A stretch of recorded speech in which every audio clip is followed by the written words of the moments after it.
Ever since Corsair has acquired Drop, they have improved their keyboards tenfold. And this new K65 Plus wireless truly shows that. I mean, it features a 75% layout, nice solid PBT keycaps, an aluminum multi-control dial. You can use it wired, wireless, or Bluetooth. Also has a switch to use on Windows or Mac, a little dongle storage right back there as well, 2 levels of pop-out feet, a battery indicator on the top left, and then on the bottom left, you have this button that can turn on and off the RGB. And right along with all the other Corsair keyboards we've taken a look at lately, this keyboard also features that 2 layers of dampening foam.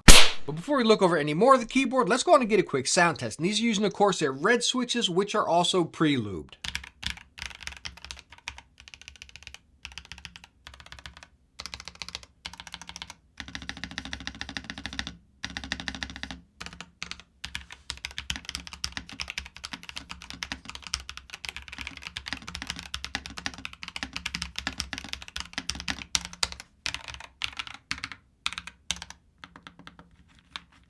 I mean, come on. This thing sounds absolutely phenomenal, top to bottom. All the stabs, even the spacebar sounds amazing, and it feels just as good. But the cool thing about this board is everything can be controlled right on it. You see all your shortcuts with on the keycaps here, and then down here on your arrows is really cool because you actually have that to control the knob up there, which you can go function to the left to control the RGB brightness, function up to do volume, function down to do scrolling up and down, and function right to zoom. Everything can be adjusted right on the keyboard. Now, even though I am a fan of being able to control everything right on my keyboard and not using software, if you want to, you can still use the Corsair iCUE software as far as key assignments and get any shortcut per key. You got your wireless lighting effect, choose your color, and then again, those presets, which again, all this can be adjusted right on the keyboard. You also have this performance option as far as Windows lock and stuff, but this function shortcuts I think is really cool. So you got your profile, which has my solid color, which is white, but then if I hit the function button, you can see my shortcuts will light up red, which you can also adjust that color to what you want. Just a nice little helping hand being a 75% keyboard.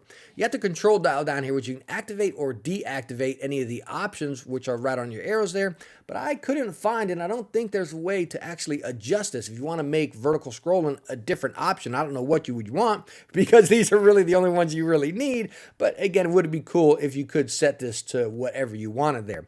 Then the last option is device settings as far as your firmware updates, your brightness, and then you have down here PlayStation mode, which I did not use this on console, but again, it's really cool that you can control everything right on the board. So again, you never have to use the software if you are to use it on console. Now, talking about all the shortcuts and controlling everything on the keyboard, one of the things I really love about this keyboard, and I've stated in all of my keyboard videos, is being able to use this on Windows and Mac. Again, you got that switch on the bottom, but I'm not sure if you noticed on the keycaps as well, you got your command, and then you got your options as you would need on your Mac. Since I use Windows in my game room, and I use Mac for my work and editing station. Super cool that it's set up right for it. Now, Corsair is stating you get up to 266 hours with this keyboard with the RGB off. Now, my guess is that is in Bluetooth mode. At least that's usually how headsets are as well. When they talk about the highest battery life, it's always in Bluetooth mode. I did use the majority of my time with this keyboard in wireless mode, and I never had any issues with the battery. I mean, it held the juice constantly, and I usually keep my RGB around 30%. And as far as the RGB, it's really what I like. It's that nice subtle background RGB. These keycaps are not shine through. They're double shot PBT dye sub. So again, you don't have any light shining through. You just got that underglow, which I personally really like. So did Corsair just make the perfect big company out of the box keyboard for $160? I know there will be a few things that people will question. Why is it only 1,000 hertz? Why not 4,000 or 8,000? And again, I've stated it multiple times before, most people can't tell the difference, but again,